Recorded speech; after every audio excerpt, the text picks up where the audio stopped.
Hi, Dave here, and we're in the purpose of fellowship, which is one of the 5 purposes of worship, discipleship, ministry, fellowship, and evangelism. We're talking about fellowship this week, and I'd like to read a part of scripture from you out of Acts 2, 46 and 47, and this is how it goes. Every day, this is the early church, every day they continued to meet together in the temple courts. They broke bread in their homes and ate together with glad and sincere hearts, praising God and enjoying the favor of all the people. Here's the cool part. And the Lord added to their number daily those who were being saved. So there's a correlation between fellowship, the hanging out with each other, eating together, living life together, and the growth of the church. Did you see that?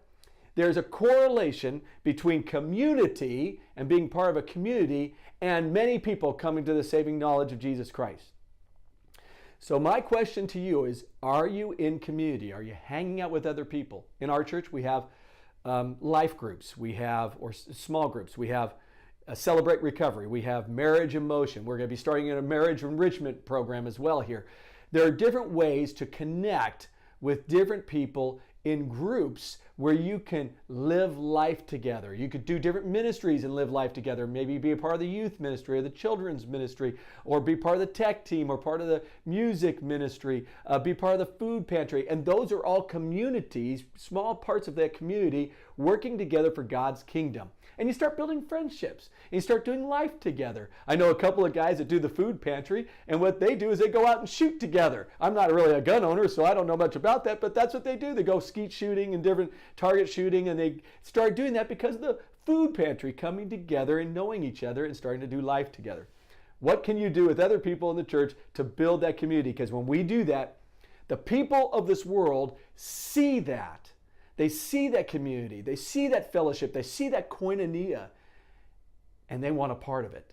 They want to be a part of it.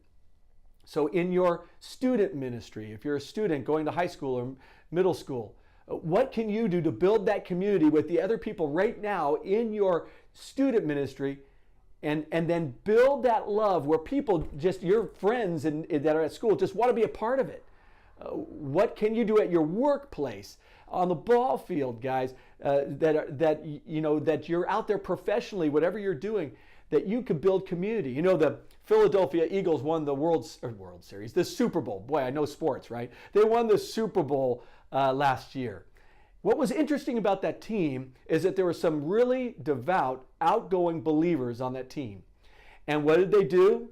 Because of them connecting with each other, the rest of the team started wanting to be a part of that. They wanted to be in that koinonia, that fellowship, in that community. They saw the love of Jesus and they wanted it. And there were a bunch of guys that got baptized on that team. You see it on YouTube. It's pretty cool.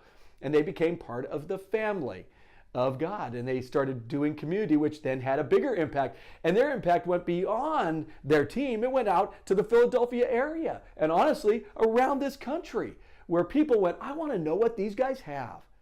Let's be those kind of people who are living out the Great Commandment and Great Commission. We're living out the relationship clock of worship, of fellowship, discipleship, ministry, and evangelism. So people want to be a part of that community, a part of that fellowship, a part of that koinonia, and we will see hundreds and thousands come to the saving knowledge of Jesus Christ, just like we saw in the early church of Acts. Wouldn't that be fun?